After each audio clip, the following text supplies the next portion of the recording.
Last month की जो closing आई थी वो आई थी 877 के पास, लेकिन इस मंथ की जो क्लोजिंग आई है वो आई है 917। हाँ 917, ठीक है। तो प्रीवियस जो मंथ था उससे ऊपर यहाँ पे हमें क्लोजिंग मिल चुकी है। और अब हमारा जो नेक्स्ट रेजिस्टेंस हमें दिखाई दे रहा है वो यहाँ पे दिखाई दे रहा है, क्योंकि प्राइस यहीं से गिरा था, ठीक है। 2 महीने लगातार यहाँ से प्राइस गिरा और उसके बाद अब 3 महीने हो चुके हैं प्राइस ऊपर की तरफ कंटिन्यूसली कर रहा है। अब ये हमारा रेजिस्टेंस का काम करेगा, जो कि एरिया है 958 का, इसका हाई, 2 कैंडल्स का हाई है ये, इस कैंडल की क्लोजिंग और इस कैंडल का हाई, ठीक है। अब हम आते हैं वीकली टाइम फ्रेम पर। तो वीकली टाइम फ्रेम पर हमें क्या दिखाई दे रहा है? वीकली टाइम फ्रेम पर हमें दिखाई दे रहा है जैसे कि प्राइस यहाँ से नीचे की तरफ आया था, फिर यहाँ से एक बाउंस दिया था, ठीक है, फिर यहाँ से नीचे की तरफ आया था और फिर एक बाउंस दिया था। तो यहाँ पे हम इसको डबल बॉटम भी मान सकते हैं, डब्ल्यू टाइप पैटर्न भी हमें यहाँ पे दिखाई दे रहा है, ठीक है। एक्टिवेट यहाँ से ये हो जाता है, इसके ऊपर जब प्राइस जाता है तो एक्टिवेट हो जाता है, इसके ऊपर क्लोजिंग आ चुकी है। और अब हमारा जो यहाँ से स्टार्ट हुआ था डब्ल्यू पैटर्न बनना, तो हमारा टारगेट अगर हम देखेंगे तो यही रहेगा ऑल टाइम हाई के पास, ठीक है। एक बात तो ये होगी। दूसरा, जो लास्ट वीक का हाई था उसके पास, लास्ट वीक का हाई था 917 और अब की क्लोजिंग आई है 917, मतलब जो लास्ट वीक का हाई था वहीं पे प्राइस ने अब की बार क्लोज किया है, ठीक है।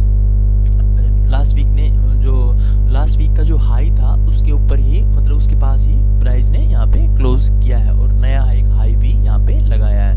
इस वीक का हाई है 920 और लास्ट वीक का जो हाई था वो था 917, ठीक है। तो प्राइस अगर इसके ऊपर निकल जाते हैं, हाँ ठीक है, तो ये लेवल हो गया हमारा 920, जो कि इस वीक का हाई है। यहाँ पे ये हमने मार्क कर लिया 920, क्योंकि ये पिछले वीक का भी हाई है करीब करीब और इस वीक का भी हाई है। तो अब हम आते हैं डेली टाइम फ्रेम पर।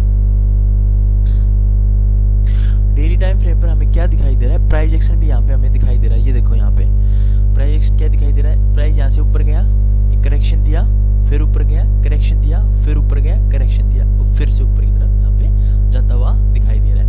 तो यहाँ पे क्या हो रहा है? Price higher high higher lows, higher high higher lows की फॉर्मेशन में ऊपर की तरफ जा रहा है। तो ये हो गया, अप ट्रेंड दिखा रहा है हमें कि यहाँ पे मार्केट में अप ट्रेंड दिख रहा है, ठीक है। उसके बाद ये देखो यहाँ पे क्या है? रेजिस्टेंस एरिया हो गया। यहाँ पे प्राइस कंटिन्यूसली 4 दिन से सस्टेन कर रहा है, इसके पास रेजिस्टेंस एरिया के पास कंटिन्यूसली सस्टेन कर रहा है। तो अब हम क्या करेंगे? अगर प्राइस 920 के ऊपर सस्टेन करता है, ठीक है, अगर 920 के ऊपर प्राइस सस्टेन करता है तो हमारा पहला जो टारगेट रहेगा ना वो रहेगा ये इस कैंडल का हाई, करीब करीब हम मानेंगे इसको 935-36 के आसपास, ठीक है।